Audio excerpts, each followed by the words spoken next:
everybody. Welcome back to the Pickswise NFL Show. I'm your host, Rachael von Oranje, and welcome to week 11 of the NFL season. And I'm not going to lie, about this time every single year, I start getting a little bit depressed thinking about how the fact that we're on the back end of the season.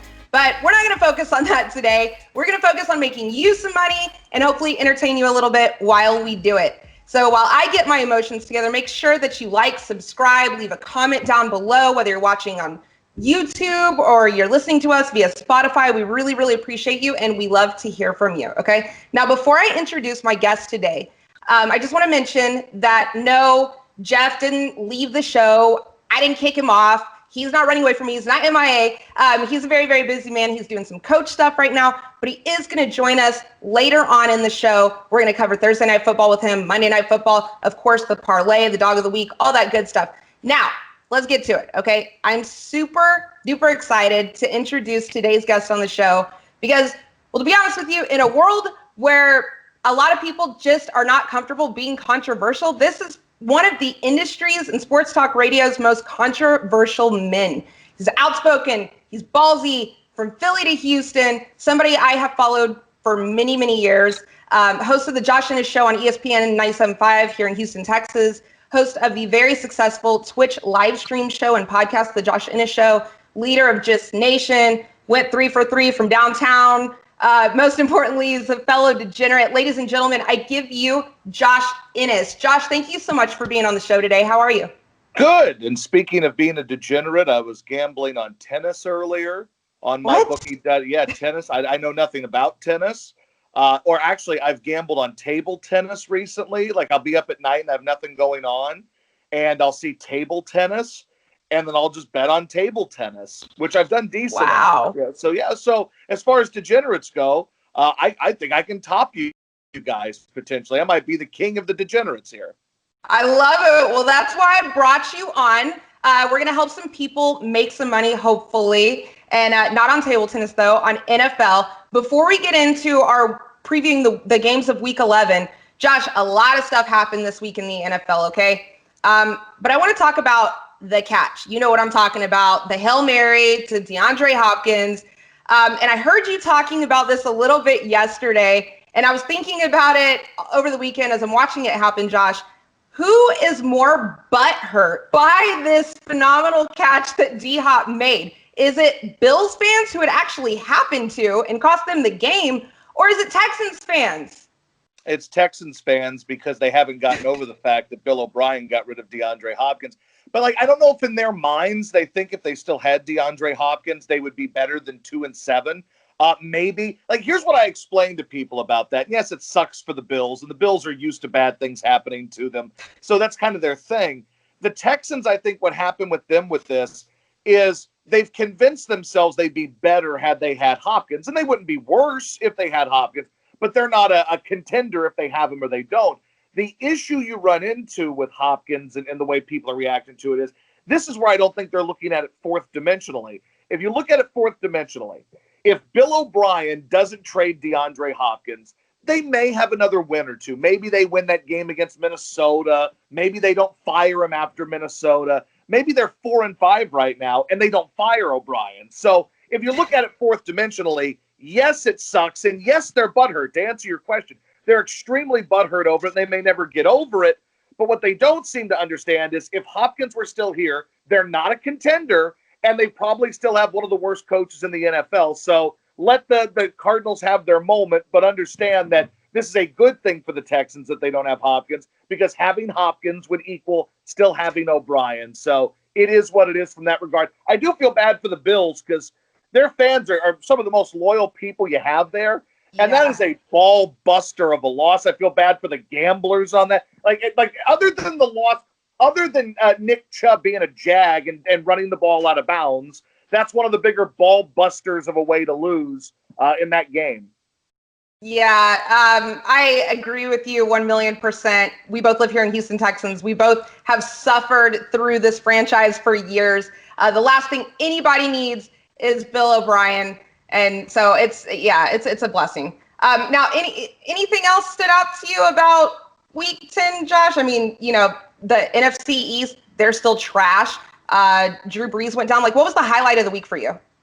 I'm a Saints fan, so the Saints are interesting to me. I think Sean Payton might even be a little bit excited, and he wouldn't tell anybody this, but I think Sean Payton might be excited to see what Jameis Winston can do because while he's not Drew Brees and he's not going to complete 75% of his passes and he's going to turn the ball over, he might turn the ball over more this weekend than Brees has the entire season. But the one thing he can do that Brees can't is get the ball down the field. The Saints have not been a vertical passing team the last 2+ years. Anytime they seem to go vertical with it, it's either an underthrow or it's Taysom Hill throwing it. So I think Winston is an interesting addition in this game. I know that they're a 5-point under or a favorite going into this game. They're still very good. And I'm interested to see what Jameis Winston can do in an offense that's run by a competent offensive mind who's been doing it for 15 years, an amazing offensive line. Michael Thomas is there. Alvin Kamara is the dark horse MVP candidate. He's not going to win it, but I would put him right up there. If Dalvin Cook is a candidate, so is Alvin Kamara. So, and by the way, I'm going to say Kamara's name wrong each time. I go Kamara. I never get it right. So sometimes I say Kamara. Sometimes I say Kamara, and I'm a Saints fan, so I'm a fraud in that way. But they're loaded. Defensively, they're playing better. So it's a good situation to be in for Winston. I think that he's a talented guy still. I think you're going to see more Taysom Hill than you do maybe even with Brees. They like to work him in. But there's no controversy in that. The quarterback is Jameis Winston. Like, people try to make a controversy of it. Like, Taysom Hill is not the quarterback of the Saints. It's Jameis Winston. It's also amazing that with a collapsed lung and fractured ribs, Drew Brees still threw a touchdown pass. When Nick Foles laid on the turf on Monday night like he was dead. I think someone compared it to like him laying on the turf like this. He looked like the body in the chalk outline out of crime scene. Yes. We find he's got a hip pointer. The dude had to be carted off the field for a hip pointer. My man Drew Brees throws a touchdown with broken ribs and with a collapsed lung. So Drew Brees wins the Injury Iron Man award there. But to me, the Saints are interesting because they are the top team or one of the top two teams in the NFC right now, and what that does moving forward for that race. Good news for them, though, is they get the Falcons, the Broncos, the Falcons in 3 consecutive weeks. So that's a good way for Jameis to start. And I'm actually intrigued because you never know. Winston could end up being their guy of the future. I mean, he's only 26, and if somehow he rocks, I mean, Drew may retire at the end of this year. You never know. So, that's interesting. And obviously the Hail Mary was a big thing, but ultimately it's just one play in a game. What's wrong with Seattle? There's a bunch of factors, and a lot of them are in the NFC, and I'm interested in that.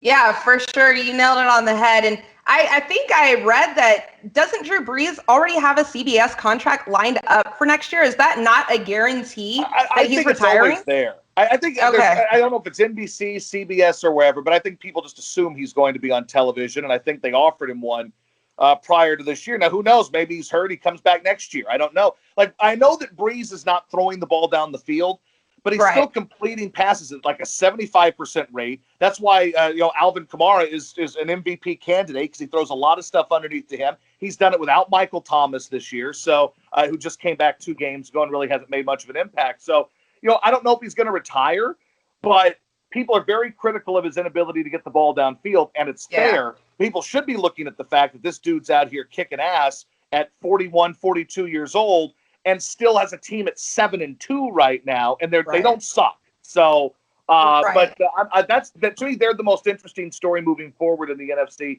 just because we don't know how long Brees is out, and they are at the top of the conference. So, I'm interested in that. Yeah, you would think if Jameis Winston can get it done, I mean, throughout his entire career, I feel like I've heard all the excuses. You're a Saints fan, I'm a Falcons fan. So we're very familiar with Jameis Winston, and it's always been, he doesn't have the offensive line. He doesn't have the defense. He didn't have a running game. Well, now he's got all of that, and he's got a Hall of Fame head coach who knows how to scheme, knows how to play call. Like, if you can't get it done with Sean Payton, you ain't never going to get it done. So this is probably the biggest game of his career, honestly. He has to make a statement here. Now, with that being said, we weren't going to touch this game, Josh, but I have you on the subject. My Falcons are 4.5 or 5-point dogs, depending on what sports book you're looking at, to your Saints. The game is in New Orleans. Who are you taking? I think I know what you're going to say, but I'm just going to go ahead and put it out there.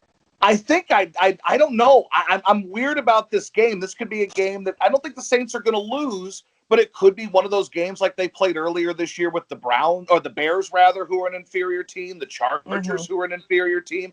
That San Francisco, they were down 10 to San Francisco early this week. This could be a situation where, like, if you look at what they've done, they've won now 6 games in a row. Look at who they've beaten in those 6 games, and you go, all right, they've beaten Nick Foles. They just beat Nick Mullins. They beat Brady. Okay, and that's a good one.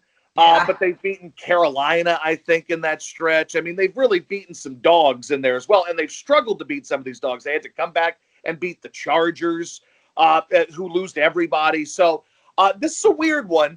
I'm not going to take any side on this, but I could see a situation where that Saints defense that looks like it's playing better, and they're getting really good up front. I want to know if the Saints are getting better defensively or if it's just, we're playing Nick Foles. We're playing Nick Mullins. Are we really getting better? Their front is really starting to make some hay. My question would be, are they really legitimately good or not defensively? I think Atlanta's going to score on them, and it could be a shootout.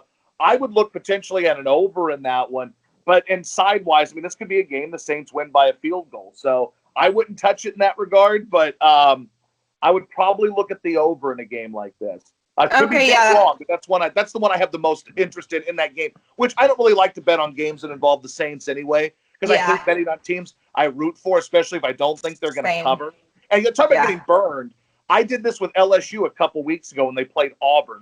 It was basically like a pick 'em. And I said, LSU's going to crush, and LSU lost by 40. So I tend to stay away from these things. Yeah, I think we both agree on 2 things whenever it comes to betting, because I listen to you all the time. I don't like betting on games that involve Nick Foles. I don't know why I did that on Monday. I have no idea why I went against Nick Foles? I bet on like what did I put? A touchdown pass to Jimmy. I did a little parlay of like a touchdown pass to Jimmy Graham, and I can't remember what else. And then I bet on the over, which was like 44 points, which they didn't even come close to. Like, I just don't need to bet on games that even involve the Chicago Bears or Nick Foles, period, because I just end up losing every damn time. But you mentioned the point total. Nick Cousins over 221 passing yards. Money in the bank. I know.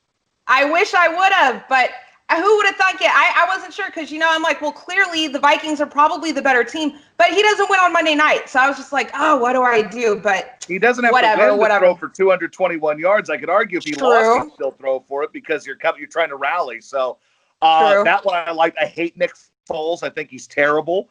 And it showed again. I think he's lost 4 games in a row. They're averaging like 16 points a game. Didn't score an offensive touchdown last week with him. So he's dreadful. The Bears are dreadful. You're stupid for betting on anything involving their offense. And you deserve ridicule. I do. Thank you. Do people watch this for your expert analysis?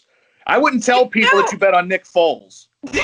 I kept that one to myself, okay? I'm just sharing it with you, and I'm getting roasted for it, all right? But actually, people do watch this, not for my expert analysis, but for other people's. My co-host, he's not here today because he's flying around, I think, headed to Hawaii right now. But he's a coach, and so he's very busy. But last week, okay, I went 3 out of 5 on my picks, my spread picks. I was 3 out of 4 on my point totals, okay? And then we had a guest host on last week. We had ex-Steelers wide receiver Sammy Coates. And this dude, he went 100% on his picks. He went 4 out of 4, and he doesn't even gamble. Okay, so you have some pretty big shoes to fill this week. You ready to get into it? Sure, let's go. All right, let's go. All right, so the first game we're going to talk about is an early game on Sunday. Your Philadelphia, I'm calling them, this is your team, your Philadelphia Eagles against the Browns. Okay, so we filmed this show on Wednesdays, guys. Listen up. We just want to let you know we fully regard that spreads and things can change, but it's Wednesday. Okay, and as of Wednesday, the Browns are favored by 3 points, and the point total is set at 46.5. Okay, now somehow the Browns have the same record as their division rival Super Bowl contender Ravens. And after a victory they had against the Texans, which was absolutely nothing to write home about. Now the Eagles, they're also nothing to write home about. As usual, nobody knows who the hell wants to win the NFC East. They lost to the Giants. They now sit at 3-5-1 on the season, and somehow the NFC East is wide open. Okay, Josh, I don't know who the hell the Eagles or the Browns are. Every time I think I know who they are, they slap me in the face. But you're pretty familiar with the Eagles. You used to work in Philly for a long time, so maybe you can help give us some clarity here. Who do you like to win this game? Well, I can tell you who the Eagles are. They're terrible. Their offensive line isn't very good. Their quarterback is a turnover machine. Their defense is dreadful, and their coach is a dope. So they're not very good. I like when people get all worked up. The Philadelphia people get worked up, and they say, oh, my God, how did we lose to a 2-loss Giants team? Well, Chief, you're a 3-win team, and so are they now. So you're not very good. You're bad. The Browns, I also don't buy them either. They just beat the Texans and struggled to beat an awful Texans team. Now, if you take weather into consideration, it was an ugly day. It was hail and rain, and it was terrible and windy. So maybe that's a little unfair. They are clearly a superior team talent-wise to the Texans. The Texans are just existing right now. So I don't know how good of a win that is. Cleveland's at home. Philadelphia's awful. They will turn the ball over. Carson Wentz is dreadful. The coach was on the radio in Philly this week having a meltdown, saying he doesn't know what to do. Now, the thing is, the Eagles sometimes can jump up and bite you. Right. I just don't buy that this is going to be one of those situations where the Eagles jump up and bite you. They're not good. They're just not talented. That's the issue. It's one thing with a team that's talented, like the Falcons, right? The Falcons started terrible, but they have talent on the Falcons. They just blew a couple of games. Now you start to look at them. They can score a ton of points. The Eagles have none of that. There are some teams that are bad, but their record's bad. The Vikings had a bad record earlier, but they've got Dalvin Cook. They've got talent on the roster. They're not as dreadful as that record indicated. I could argue that the Eagles are worse than their record indicates because they got lucky to come back and beat the Giants the first time they beat them. They're a drop pass away in that game from losing and having 2 wins right now. They tied the freaking Bengals, who, bless their hearts, they're terrible. I love Joe, but they're terrible. So the Eagles are lucky to be at 3 wins. I think the Browns are more talented than they are. They're at home, and being at home doesn't really matter in Rona year, but weather-wise, I think that's a factor, and I think it's supposed to be windy and a little bit rainy there. So it's not going to be a pretty day. But I'm not a big buyer that the home game matters anymore because there are no fans at most of these venues. Unless you're, say, like a dome team and you go outside, maybe that's a factor. But crowd doesn't play much of a factor in this. I just think the Eagles are a joke. And I also think the Browns as an organization are a joke.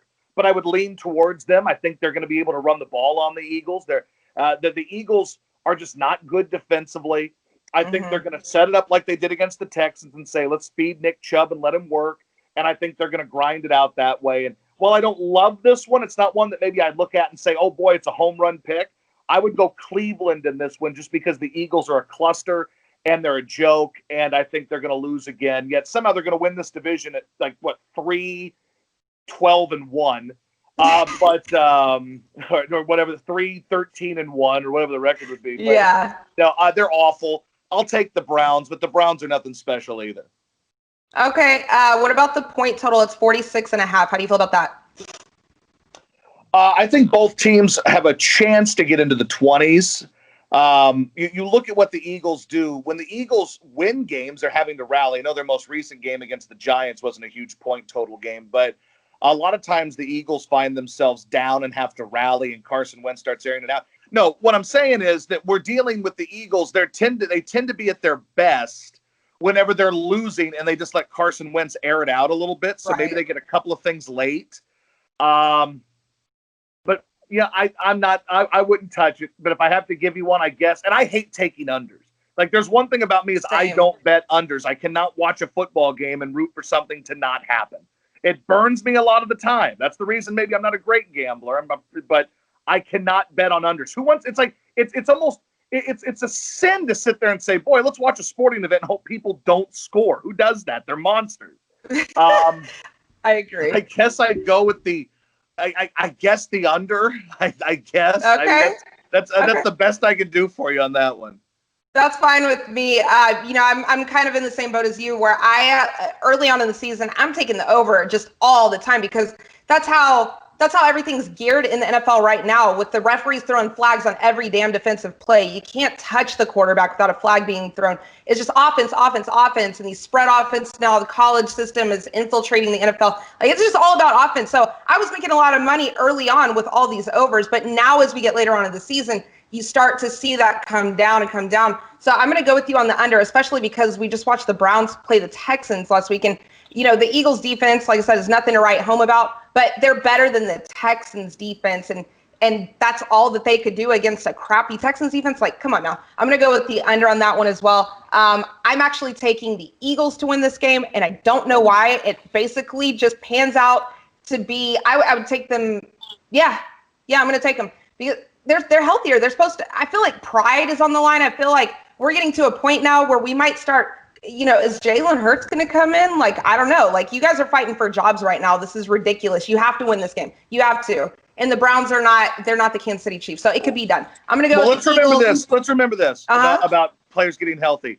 Bad players getting healthy doesn't matter. They're still bad players. So it's like when people talk about college, we're returning 10 starters on the offense. Well, the offense scored 10 points a game. Who cares? They're terrible. Right. Getting bad starters back does not make you any better. So I think the Eagles are a train wreck.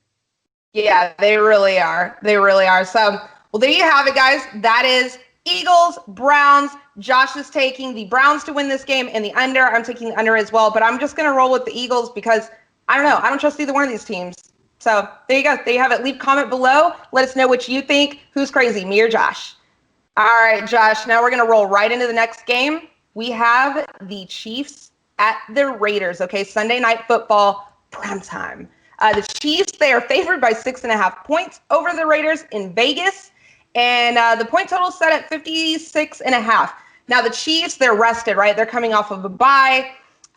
They're sitting pretty, 8-1. Who did their one loss come from? The Raiders. They smoked the Broncos earlier on in the season. Like, they didn't just beat them. They smoked them 37-12. Who would have thunk it? John Gruden, John Gruden and Derek Carr have somehow put together a 6-3 season despite my expectations for them.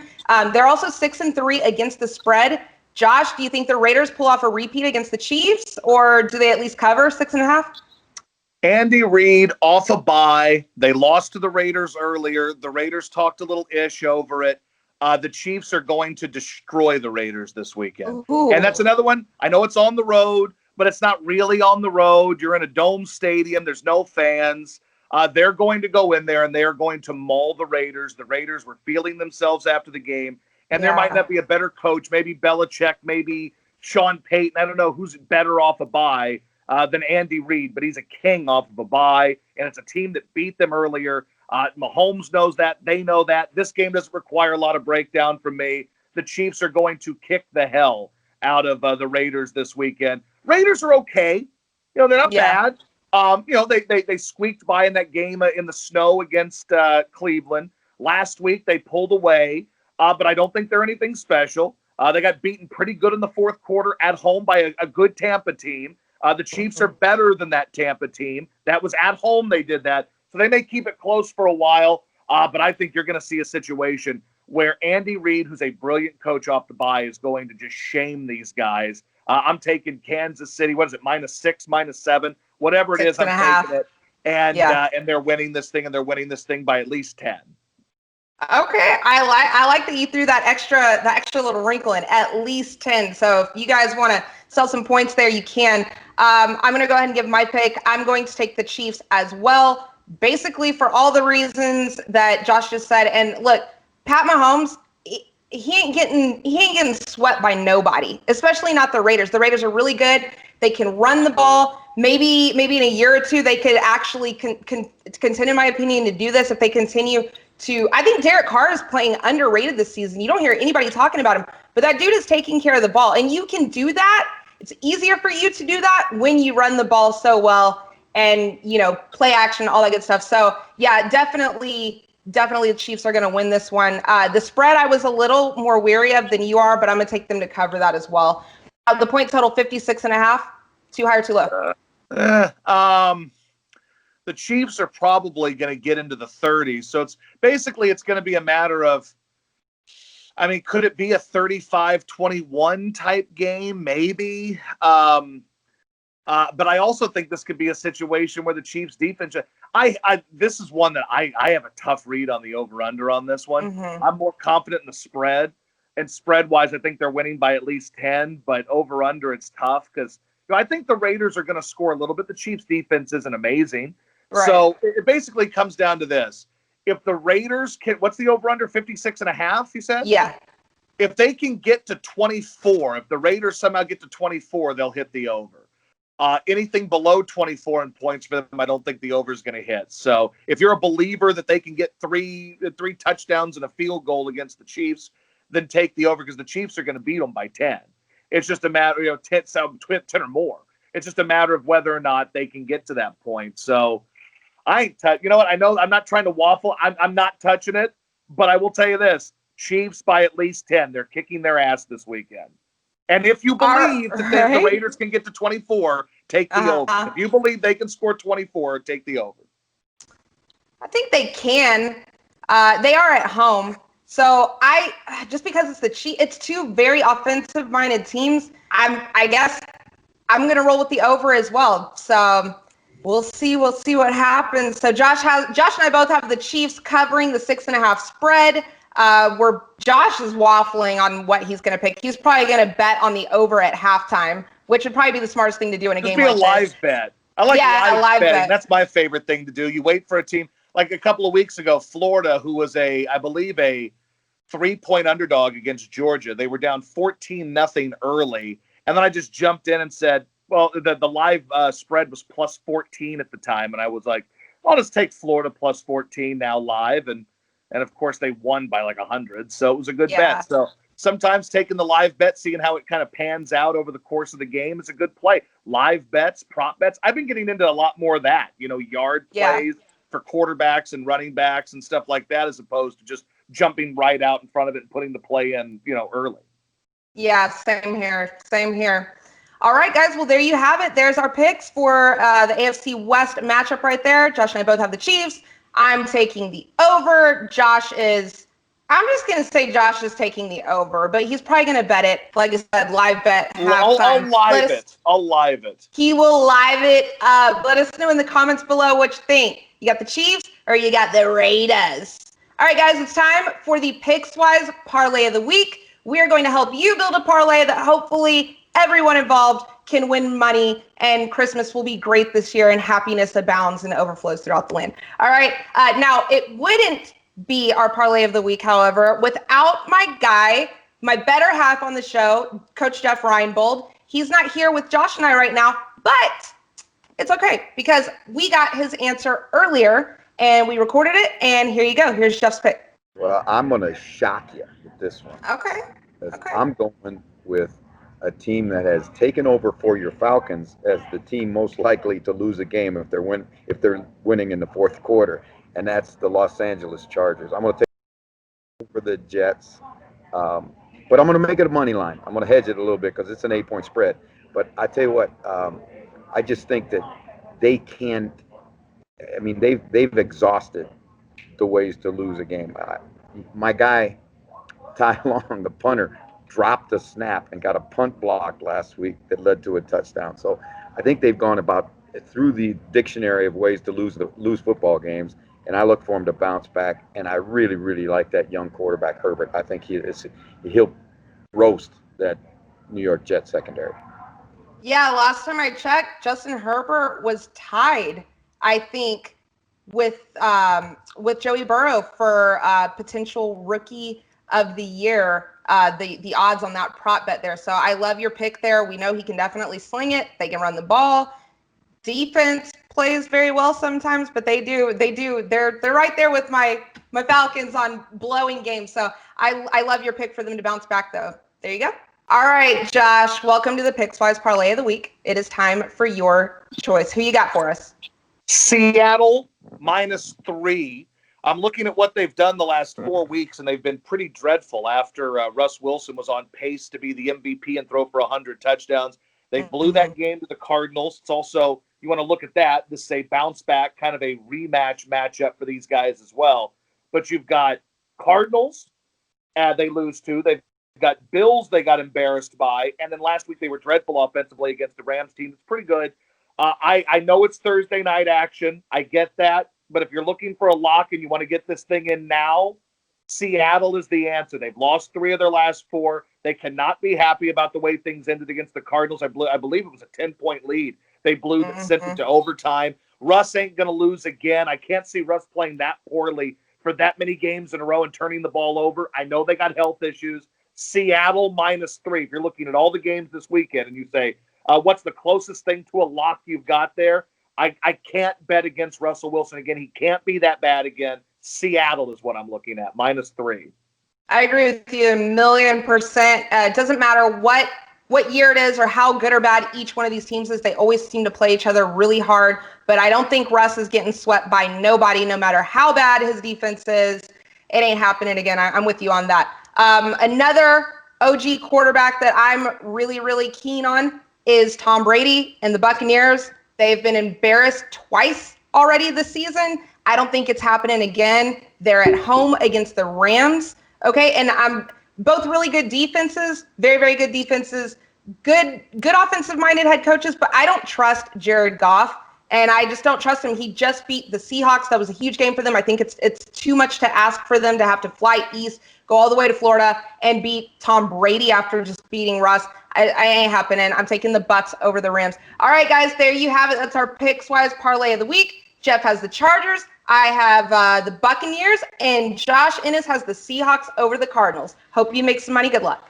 All right, guys, it's time for my favorite segment of the show. It's the Pickswise Dog of the Week. It's my favorite segment, mainly because I relate to it on a spiritual level. Full disclosure, our dog, as it's known in the betting community, is an underdog, a team that we like to overcome the odds that Vegas has stacked against them this week. I normally dominate this segment for most of the year, but somehow the tables have turned recently. Jeff is 7-3 on the season, and I somehow went from being like undefeated to now I am 5-5. So I really got to bounce back this week. I'll hopefully I can do that. I don't really trust the team that I'm picking to do that, but whatever, we're gonna do it. Okay, so as earlier, Jeff is not with us right now, but we recorded his answer, and here is his dog of the week. I'm going to go take a page out of your book, and I'm going to take the Cincinnati Bengals. Now, I know they didn't help you last week, but they've been a good bet for you over the course of the season. Yeah. And, I think this Cincinnati is an improving team. I'm not sold on Washington after what I saw last week. Alex Smith is going to be the starter. That's a sentimental favorite, but, this is an unforgiving game, and it's a young man's game, and I'm going to go with the younger, hotter quarterback in Joe Burrow. I love it. Joey covers. All right. Josh, it's time for you to help people make some money. Give us your dog of the week. I could argue that this could also be a lock of the week, too. But you look at what's happened with the Colts, and their run defense is good. People talk about how legitimately good their defense is. Look at who they've beaten in the last 6-7 games. They beat the Vikings, the Jets, the Bears, the Browns, actually, they lost to the Browns. They beat the Bengals. They beat Detroit. Lost to Lamar Jackson, who's one of the most overrated players in the NFL. Beat the Titans, who have Ryan Tannehill as their quarterback. Now they take on the best quarterback they faced, a fellow by the name of Aaron Rodgers.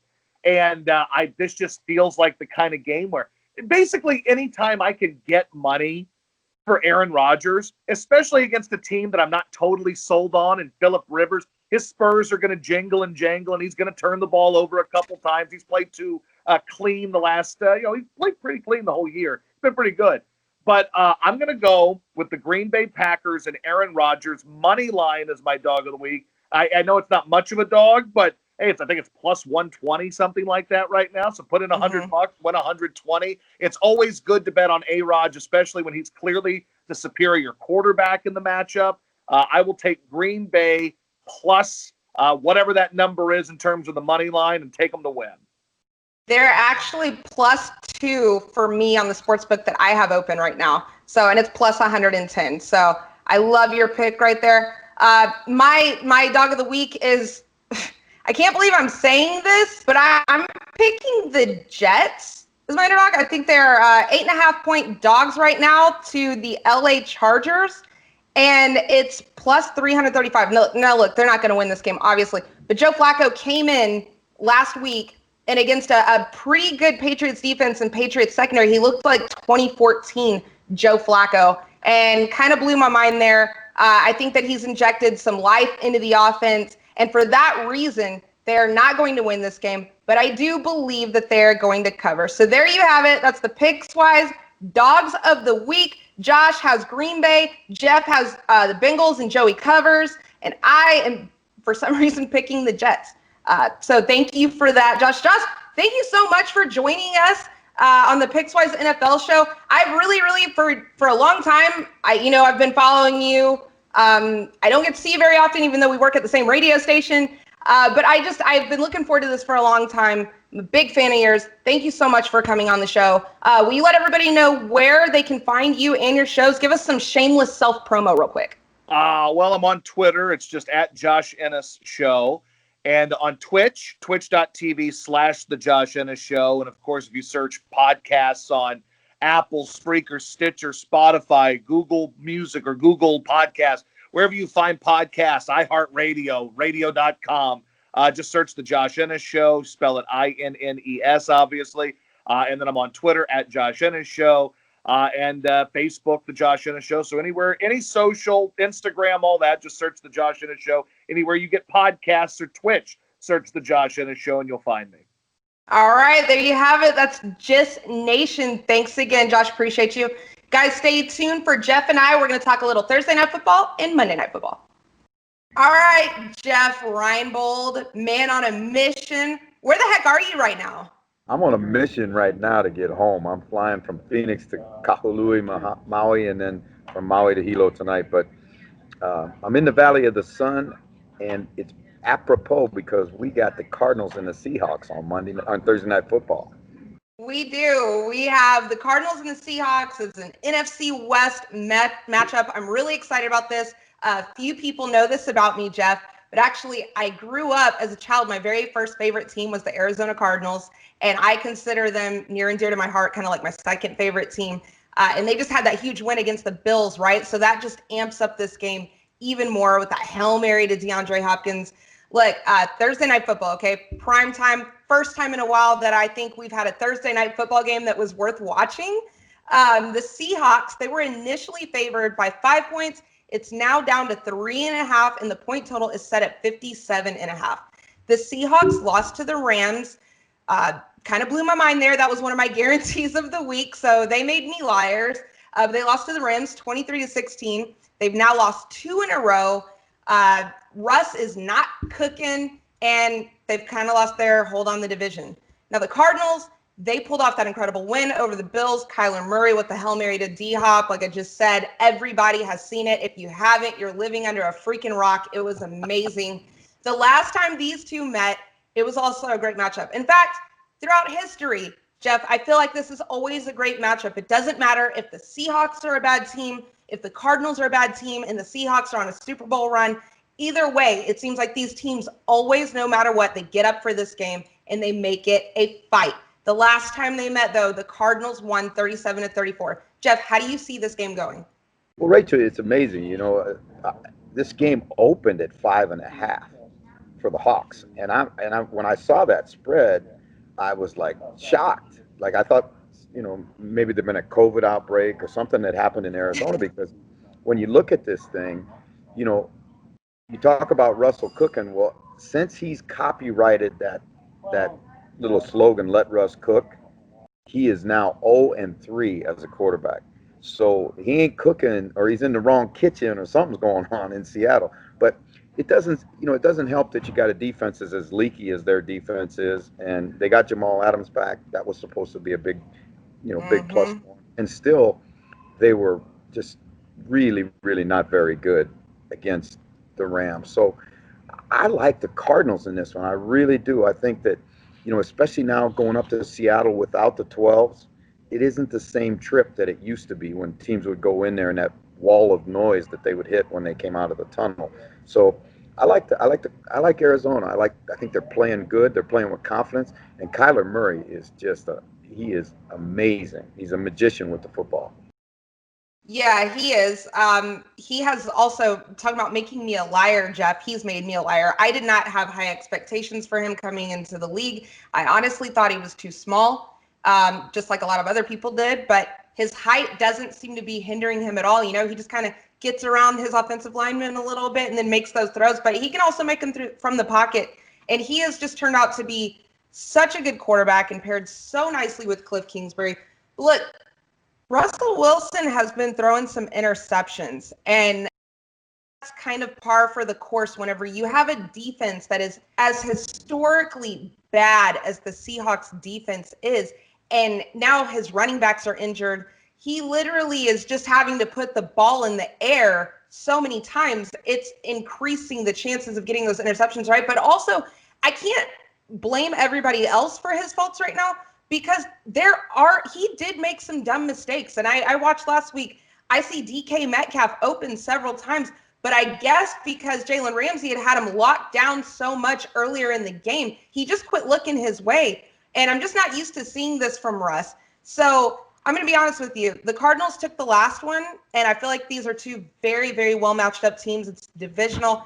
I do not see the Seahawks getting swept by anybody ever, and it's just because I still believe in Russ. I still believe in him. So I am going to take the Seahawks to win this game money line.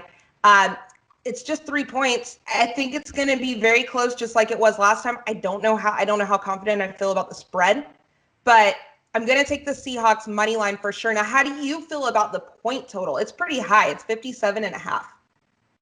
Yeah, I don't like 57.5. I just think that, again, we're getting to the point of the season where it's everything really, really takes on a bigger impact on the playoff structure. Because really, if you're Arizona and you're Seattle, you're thinking like, this is one of the games we've got to win if we're going to be division champions. And so I think that it'll be under 57, but I like the Cardinals in this. So what do we say? The last time these two played, it was, what was it? 37-34. Okay, so that's a lot of points. And you're right. Early on in the season, I was pretty much taking the over on everything. I was just over happy, and it was making me money, and it was making my record really good on here. And now you were right. You called it. As the season's progressed, as we're getting later in the season, these overs are not hitting as often as they were before. So I'm really, really torn on this. My heart is saying offense, but my brain is saying defense. But the Seahawks, they ain't got no defense. Running backs are still injured. They're not able to control the clock. I think Russ is going to have to put it in the air a lot. He's going to do a lot of scoring quickly. His defense, that's already bad and porous, is going to be tired because I think he's going to have to score so quickly. They let the Bills put up 30-something points on him last week. I'm going to go with the over in this one, Jeff. All right. So, folks, let us know in the comments what you think below about our picks. Jeff has you have the Cardinals, correct, Jeff? Yep. Jeff has the Cardinals. I have the Seahawks. And we differ on the point total as well. So let us know in the comments below what you think. All right. Is Jeff crazy? Am I crazy? Let us know. All right, Jeff. So Monday Night Football has a pretty good matchup lined up for us. The LA Rams, they're going to head out east into Florida, down to the swamp. They're going to take on Tom Brady in Tampa Bay and take on the Buccaneers. As of Wednesday, the Bucs are favored by 3.5 points, and the point total is set at 48.5. Now, look, the Rams, they're coming off of the Seahawks. They had 3 rushing touchdowns and a win that put them in a really good spot. They're up there in the division with the Cardinals and everybody. It's so tight in the NFC West. But they are contenders to win it now. The Bucs hammered the Panthers 46-23. I tried to tell you, America, do not mess with an angry and embarrassed Tom Brady. He proved me right. He threw 3 touchdown passes, and Gronk, he was angry too. He's eating, he's cooking in the end zone. He caught a TD. Jeff, this game has the perfect recipe for a great, great matchup. Who's winning this game, or at least who's covering the spread? I think this may be the best Monday night game we get all year, and I'll tell you why. Because both of these teams are desperate to win, and both of these teams are, quarterback-centric teams with really good defenses. You don't talk about, the Rams defense, but the Rams defense, they've got players at all 3 levels of their defense. it was good to see them, get back to the play action game that has been such a staple for them when they play well. Uh, what scares me about the Rams, OJ, is Andrew Whitworth, their all-pro left tackle, and really the heart and soul of that offensive line, Right. went down with a knee injury last week, and he's done for the season. So that'll be a huge, huge thing for them to overcome. Tampa has a very stout defense of their own. They're at home. I'm going to take Tampa in this one. Again, I just think that the travel from west to east is not easy to do. You've lost your left tackle. Mm-hmm. Again, I have much respect for their defense and Aaron Donald and all the players that they have on defense, but I just really think Tampa is, as you said last week, has hit their stride, and Brady looked outstanding. They actually ran the ball a little bit, which we said they needed to get more balance in their offense, and they did that last week. Yeah, they definitely did. It seems like they kind of learned from their mistakes. You hope that they stick with it. The Rams, I'm taking the Buccaneers in this game too, Jeff, because they're at home. Two great defensive matchups. I actually think this is going to end up being a pretty low-scoring game. I don't trust Jared Goff. I don't. And I know that he has some good games, and then he has some other games where it leaves a little bit to be desired, in my opinion. We've seen him play great before, and then we've seen him not play great. It's a little too inconsistent. I'm going to stick with tried and true, what I know, who I've grown up, who is the Michael Jordan to me of football. I'm going with Tom Brady and the Bucs at home for sure. And I think they cover the spread as well. I think it's asking a bit much to ask the Rams to go, like you said, traveling that long distance, coming off of a huge win over the Seahawks. Jeff, how do you feel about this one? Because this is one where I'm feeling like I might actually go with the under. It's 48.5. Yeah, I'm with you. I'm going to take the under. I think you hit it right on the head. You're talking about two real good defenses, and I just don't see the Rams scoring. I think the Rams, to win this game, the Rams would have to score 28. I don't see them scoring 28 against that defense, and especially on the road. So I'm going to go with the under, the Bucs and the under. Yeah, I'm going with the same thing as you. And a little side note, a little caveat, we've found out that Antonio Brown, who just got back to the NFL, could possibly be in trouble again. There's some security cam footage of him, I guess, throwing a chair. I don't even remember, because at this point I can't keep up with all of his issues. I just want to touch on this real quick. You're a coach, and I'm sure you've dealt with problem players before. I don't know if you have so much as you have with Antonio Brown's got, but do you think this is going to work out? Well, I think it's really interesting. This is really Tom Brady's thing. And, BA was quoted back when he had Antonio Brown in Pittsburgh, and he called him a diva. And he knows what he's dealing with. Obviously, Tom has him at his home. He's basically being his big brother and working to keep him out of trouble. But this is a guy that has historically had issues. And, unless there's been a complete change in his life, which can happen, but we have a saying in coaching, a leopard never changes his spots. And so I would not be surprised if he does not make it through the playoffs without another incident happening. And apparently there is, like you said, security footage of the temper tantrum that he threw in Tampa last week. Yeah. Now, from a coaching standpoint, really, really quick, who does Jalen Ramsey cover all night with this wide receiver unit that the Buccaneers have? Pick your poison. Who's he going to cover?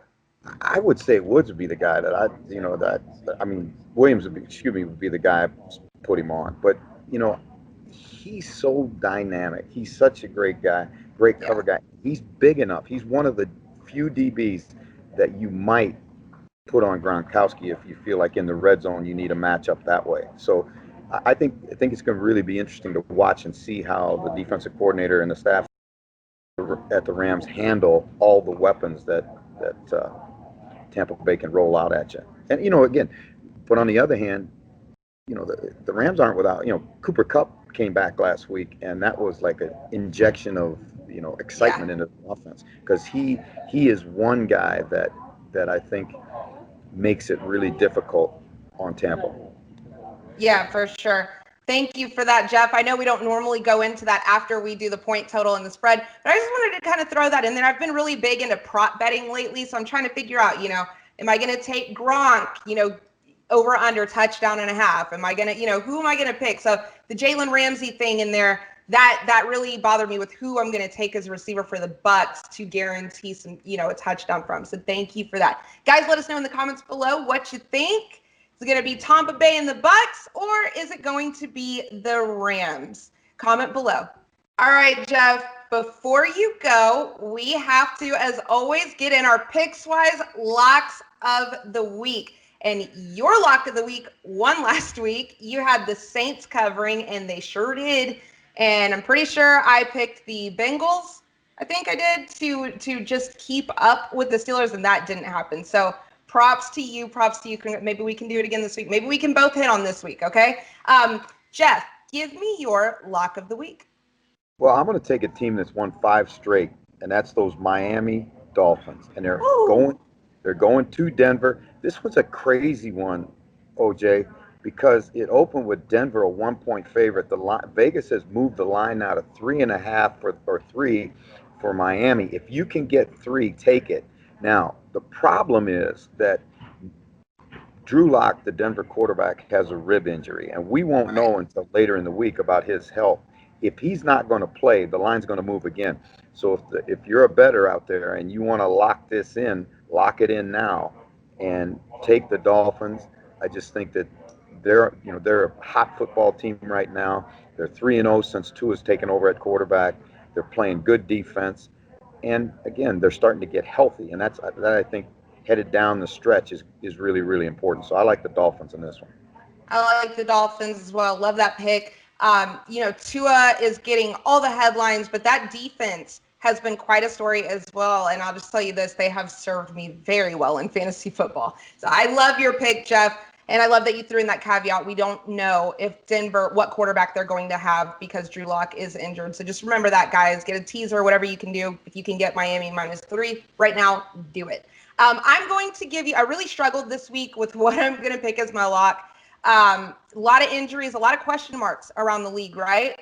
But I'm going to go with a team that I am very familiar with living right here in Houston, Texas. And I'm going to tell you that they're going to lose. I'm taking the Patriots to cover 2. They are 2-point favorites over the Houston Texans. The game is in Houston, and I'm telling you that it's going to happen. And it's going to happen for a couple of reasons. One is just because Bill Belichick, I know he doesn't have Tom Brady anymore, but he just doesn't lose to the Texans. It just doesn't happen. Also, the Texans are just a terrible team, and they don't even look like they're absolutely certain if they want to be on the field anymore. The life has just been sucked out of them. Meanwhile, the Patriots, they actually have something to play for. They're considering their division. They have Cam Newton, who's always still has all the confidence in the world and pride, and he's going to fight, even though watching him throw the ball is kind of painful sometimes. I think he has 3 passing touchdowns right now to 7 interceptions, but that's okay because the Texans don't have a secondary and they don't have a defense. And so I think that the Patriots are going to win this game, and they're going to win it handedly. And that is saying a lot because I am not a big fan of the Patriots or what they're doing this season. So there you go. That's our locks of the week. Jeff has Miami -3 over Denver as of right now. Today, that's Wednesday. We do regard, though, that can change. And I'm telling you that the Patriots are going to beat the Texans by at least 2 points. Let us know in the comments below what you think. All right, Jeff. Thank you so much for your time today. I really appreciate you. You're in an airport right now, and you're flying around the country. You're a busy man, and you still make time to do the show with me, and I love you for it. Thank you so much. Having Josh Dennis on the show today was honestly something I've been looking forward to for years. Really, really excited to get this episode out to you guys. He is a fellow degenerate like myself, so I think he's going to help us make some money. Guys, everybody, thank you for tuning in. Don't forget to leave comments below. Follow us on social media, Spotify, subscribe on YouTube. We appreciate you. Good luck on your bets, and hope we made you some money. And remember, gamble responsibly. Be responsible.